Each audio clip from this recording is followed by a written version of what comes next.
जय हिंद दोस्तों, कैसे हो आप सभी। उम्मीद है बढ़िया होंगे। और कैसे चल रही है आप लोगों की दिल्ली पुलिस कांस्टेबल के फिजिकल की तैयारी।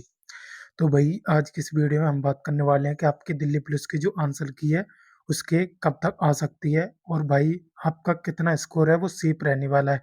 और जिनके भाई 50 से 55 के करीब मार्क्स हैं तो वो क्या करें, और भाई कट ऑफ के कितने जाने के चांसेस हैं, तो उसके बारे में मोटा मोटा ही बात करेंगे। अगर आपके इतने मार्क्स हैं तो आप खुद को एक सेफली समझ सकते हो और आप अपनी रनिंग वगैरह की तैयारी करो। क्योंकि भाई दिल्ली पुलिस की रनिंग है वो ईजी नहीं है बिल्कुल भी। जो कि मेल की है वो 6 मिनट में भाई बहुत कम बच्चे मार पाते हैं। और आपकी जो रनिंग होने वाली है वो ठंडियों के टाइम में होगी, तो भाई बहुत डिफिकल्ट होती है सर्दियों के टाइम में रनिंग मारना। कि आंसर की के बारे में तो भाई आज होगी आपकी कितनी डेट, 8 तारीख। तो आपकी जो आंसर की है वो 10 तारीख के करीब आपकी आंसर की है। उसके आने के फुल चांसेस है, क्योंकि भाई आपका जो एग्जाम था वो 6 जनवरी 2026 को यानी एग्जाम है वो एंड हो चुके थे। उसके बाद आपके 4 से 5 दिन लास्ट लगेंगे, यानी 10 तारीख 10 से 11 हो सकती है लास्ट। 11 तारीख तक आपके आंसर की है वो 100% आ जाएगी। तो आप उसमें देख सकते हो। साथ ही दोस्त आपने अपना मोटा मोटा देख लिया होगा कि आपके कितने मार्क्स बनने हैं। तो मैं सबसे पहले बात करूंगा कि मेल में, यानी अगर आप यूआर में आते हो मेल, ठीक है, तो आपके मतलब 65 मार्क्स बनने हैं। तो भाई आप ये समझो आप रनिंग की तैयारी करो, आपका हो जाएगा। उसके बाद अगर आप ओबीसी मेल हो तो आपके 64 मार्क्स हैं, तो आप आराम से रनिंग कर सकते हो, कोई दिक्कत नहीं है बिना डरे। उसके बाद ईडब्ल्यूएस आपके अगर 61 से 62 यानी 62-63 मार्क्स हैं, तो आप ईडब्ल्यूएस से आराम से मेल रनिंग करो। उसके बाद एससी मेल अगर आपके 56-57 मार्क्स भी हैं तो आप आराम से रनिंग करो अगर इतने बनने हैं तो। साथ ही एसटी वगैरह हो तो आपके 58-59 मार्क्स हैं, तो आप आराम से रनिंग करो, आपका आराम से हो जाएगा। तो ये मेल का मैंने बता दिया। अगर आपके इतने मार्क्स बनने हैं तो भाई रनिंग की तैयारी करो, आपका फुल चांस रहेंगे कि आपका फिजिकल के लिए क्वालिफाई होगा। और दोस्त कुछ पता भी नहीं है, अगर आपका फिजिकल है जल्दी हो गया 15 से 20 दिन के अंदर, तो जो फिजिकल की लगेगी मुश्किल से 1 नंबर बढ़ेगी, यानी वही फाइनल लग जाएगी आपकी, ऐसा होगा। अब बात करता हूँ फीमेल की। तो फीमेल अगर आप यूआर से 61-62 मार्क्स आपके हैं तो आप आराम से रनिंग करो बिना डरे। आप आराम से रनिंग करो, आपके पूरे पूरे चांसेस है कि आपका हो जाएगा। उसके बाद ओबीसी 59-60 मार्क्स भी हैं फीमेल के ओबीसी से, तो आप आराम से रनिंग करो।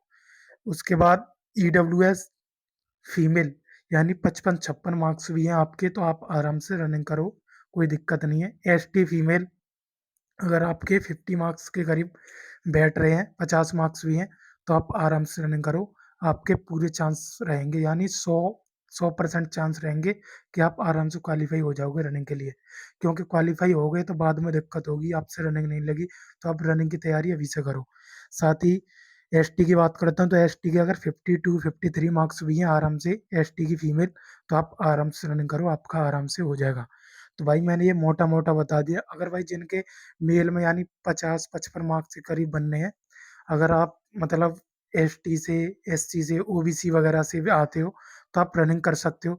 बाकी भाई मुझे जनरल और ओबीसी की लग रहा है कि 60 से कम तो जानी नहीं है, 60 से प्लस ही रहेगी, यानी 62-63 ऐसे रहेगी कट ऑफ, उससे कम रहने वाली नहीं है। तो भाई मैंने आपका ये मोटा मोटा बता दिया। अब बात करता हूँ कि आपकी रनिंग के कब तक होने के चांसेस है। तो भाई पिछली बार जो हुआ था, पिछली बार आपकी जो आंसर की आने के बाद 15 से 20 दिन के अंदर आपका है वो रिजल्ट आ गया था, और 15 दिन के ही अंदर आपकी रनिंग हो गई थी, यानी रिजल्ट आने के बाद 15 दिन भी नहीं दिए थे सही से, तो आपकी रनिंग हो गई थी। तो भाई उसमें मतलब कुछ वैकेंसी तो खाली चली गई थी, जैसे एसटी में, एससी में, इनमें तो कुछ वैकेंसी खाली चली गई थी। और बहुत बच्चे उसमें फेल हुए थे, 100 में से मुश्किल से 8 से 10 बच्चे हैं वो फिजिकल पास कर पा रहे थे। तो इतना रेशियो रहा था, यानी जितनी वैकेंसी थी उतने बच्चे भी फिजिकल को क्वालिफाई नहीं कर पाए थे। तो भाई आपके अब अगर थोड़े से भी कम मार्क्स हैं तो आपको अपनी मतलब रनिंग वगैरह पर भाई ध्यान देना चाहिए। क्योंकि अगर आगे आपके मार्क्स और भाई रनिंग जल्दी करवा दी तो जिनके 80-90 मार्क्स थे ना भाई, पिछली बार 70-75 थे उनके, भाई वो सभी फिजिकल में फेल हो गए थे, उनसे रनिंग लगी नहीं थी। तो भाई बस मैं इतना ही बोलूंगा, आपके थोड़े से भी मार्क्स कम है यानी 60 के करीब हो जनरल ओबीसी वगैरह, तो भाई आप आराम से रनिंग करो। अगर 55-56 के करीब आप एससी वगैरह और एसटी वगैरह हो तो भाई आराम से रनिंग करो। और फीमेल की भी मैंने यही बता दिया है कि आपके 57-58 के करीब मार्क्स हैं जनरल ओबीसी वगैरह, तो आराम से रनिंग करो। और एसटी वगैरह 51, 52 के करीब हैं, तो आप आराम से रनिंग करो। तो भाई ये मैंने मोटा-मोटा बता दिया है। अगर आपको ये भाई इस वीडियो से थोड़ी-सी भी हेल्प मिली हो तो भाई इसे लाइक, शेयर एंड चैनल को सब्सक्राइब ज़रूर करना। तो फिलहाल के लिए बस इतना ही है। जय हिंद।